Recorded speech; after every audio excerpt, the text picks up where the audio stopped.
এক অত্যন্ত ভয়াবহ স্বপ্ন দেখলাম আমি রাধা। হঠাৎ করে গোলকের সকল গোপীগণ ওনারা দ্বারকায় চলে এসেছেন আমার কক্ষে, আর এসে সকলে আমাকে সেবা করছেন। কেউ আমাকে মাখন খাওয়াচ্ছেন, কেউ ক্ষীর খাওয়াচ্ছেন, কেউ সুস্বাদু পদ রান্না করে এনেছেন। কৃষ্ণ, আমি তোমার এই স্বপ্ন অবশ্যই পূর্ণ করব।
কৃষ্ণ, এই গোলক সংসারে এর থেকে বেশি সুন্দর স্থান আর কোথাও নেই, কিন্তু আজ এটাও রিক্ত পড়ে আছে। এখানে এসেও আনন্দ হচ্ছে না, কারণ আমার সাথে প্রেম নেই। যখন প্রেম থাকে না, তখন সংসারকেই ব্যর্থ মনে হয়। রাধারানী,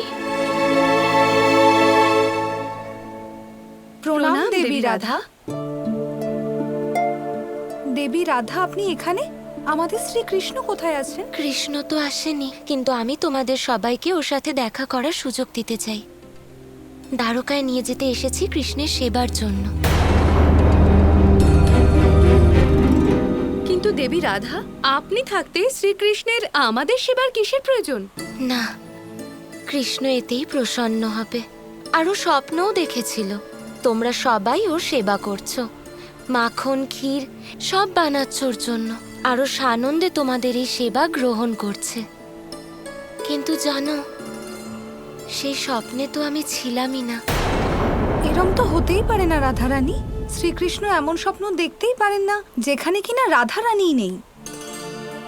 আমার তো মনে হয় শ্রীকৃষ্ণ আপনাকে রাগানোর জন্য এরম মন গড়া কথা বলেছেন। এরকম কিছু না। কৃষ্ণ আমায় অসত্য কেন বলবে?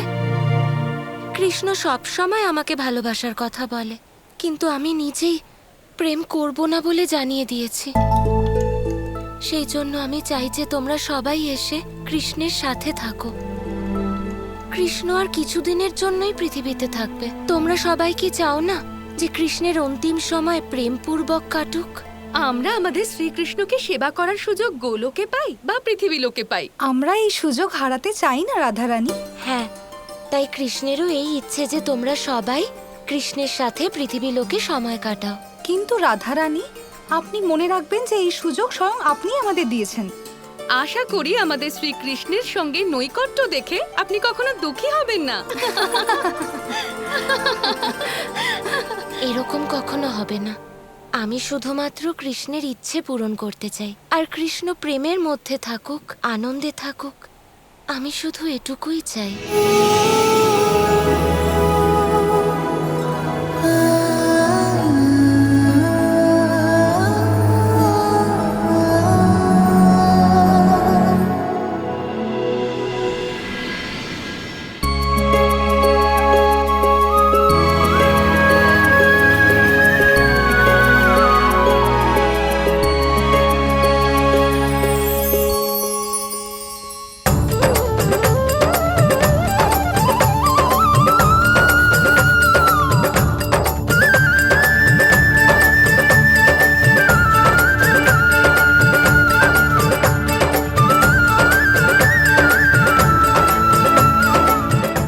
মনে হচ্ছে গোলকের সকল গোপীগণ দ্বারকায় পদার্পণ করেছে।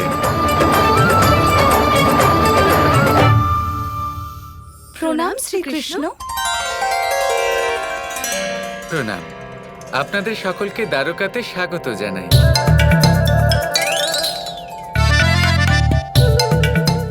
আমি তো সুগন্ধেই বুঝতে পেরে গেলাম আমার সাথে কারা দেখা করতে আসছেন। সত্যি? সত্যি?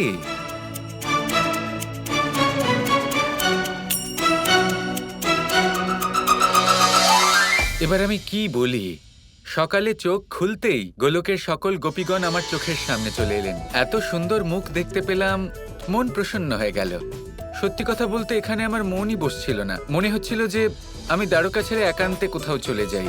কিন্তু এবার আপনারা সকলে এসছেন, এত ভালোবেসে আপনারা সকলে আমার সাথে দেখা করলেন, তার জন্য অনেক ধন্যবাদ।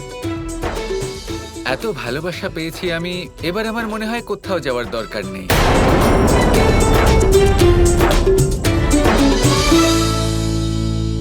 আরে রাধা, তুমি এখানে কখন এলে? ক্ষমা করে দিও, দেখো গোলক থেকে গোপীগণ এসছেন, ওনাদের সাথে কথা বলছিলাম, তাই তোমাকে দেখতেই পাইনি। তুমি কি কোথাও যাচ্ছিলে? হ্যাঁ, আমি যাচ্ছি। এবার গোলকের সকল গোপীদের সাথে তুমি সানন্দে দ্বারকায় সময় কাটিও। আমি গিয়ে ভোজনের আয়োজন করি। আরে রাধা, একটু দাঁড়াও, এত তাড়াহুড়ো করার কি আছে? আমি তো বলবো যে নিজের এই বহুমূল্য সময় নষ্ট করার দরকারই নেই। তোমার মনে আছে তো, তুমি তো জানো যে আমি স্বপ্নে কি দেখেছিলাম। আমি তো স্বপ্নে এটা দেখেছিলাম যে গোলকের সকল গোপীগণ আমার সামনে এসেছেন, আর সবাই নিজে হাতে আমার জন্য ক্ষীর বানিয়েছেন, নিজে হাতে আমাকে খাইয়ে দিচ্ছেন। এবার আমি চাই যে যখন গোপীগণ এসে গেছেন তখন তুমি কষ্ট করো না, সকল গোপীগণ আমায় ক্ষীর বানিয়ে খাওয়াবেন, তাই তো গোপীগণ? আমার স্বপ্নকে সত্যে পরিবর্তিত করতে পারবেন তো? হ্যাঁ, কেন নয় শ্রীকৃষ্ণ। আমরা সবাই এটাই ভেবেছি যে আমরা সবাই আপনার জন্য আলাদা আলাদা করে ক্ষীর বানাবো। এরপরে আপনি সেই ক্ষীর খাবেন। তারপর আজ সব থেকে সুস্বাদু ক্ষীর কোন গোপী বানিয়েছেন সেটা আপনিই বলবেন শ্রীকৃষ্ণ। আমি তো এটাই চাই, আপনারা সকলে আমার জন্য ক্ষীর বানান, আমি সকলের হাত থেকে ক্ষীর খাবো। আর আমার এটা বিশ্বাস যে আমার অবশ্যই ভালো লাগবে। কিন্তু রাধা, তোমার কাছে একটা অনুরোধ আছে। দেখো, তুমি গোপীদের এইটা বলে দিও না যে ক্ষীর কিভাবে বানাতে হয়, যেমন তুমি রুক্মিণীকে বলে দিয়েছিলে কিভাবে ক্ষীর বানাতে হয়।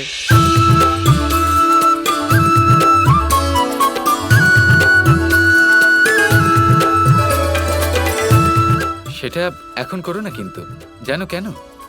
কারণ আমি চাই যে সকল গোপীগণ যারা গোলক থেকে এসছেন তারা যেন নিজে হাতে ভালোবেসে আমার জন্য ক্ষীর বানান, আর আমি সেই ক্ষীর খাবো।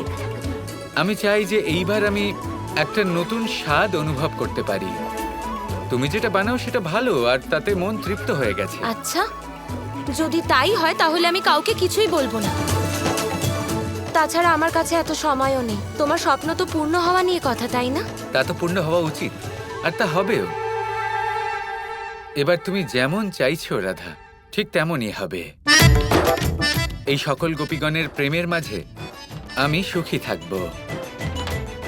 এবার তোমার প্রেমের অভাবেও আমি ভালোই থাকতে পারবো রাধা, চিন্তা করো না।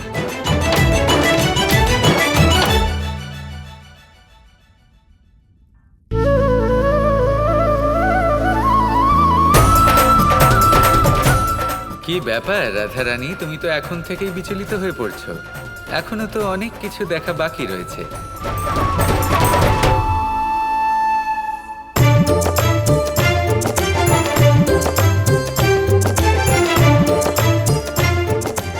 রাধা, এসো।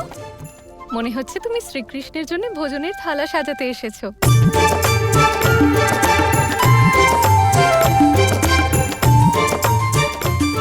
কি হয়েছে রাধা, এত বিমর্ষ দেখাচ্ছে কেন? রুক্মিণী, তুমি আমার সাথে এসো। কি হয়েছেটা কি? কোনো গোপন কথা নাকি? কৃষ্ণ সবকিছু শুনে ফেলে আজকাল। মানে এমন কি কথা যা তুমি শ্রীকৃষ্ণের কাছে গোপন করতে চাইছো? আচ্ছা, তুমি তুমি ওনার জন্য কোনো বিশেষ পদ রান্না করতে চাইছো, তাই না? রান্না তো দূরের কথা, কৃষ্ণের আমাকে কোনো প্রয়োজনই নেই রুক্মিণী।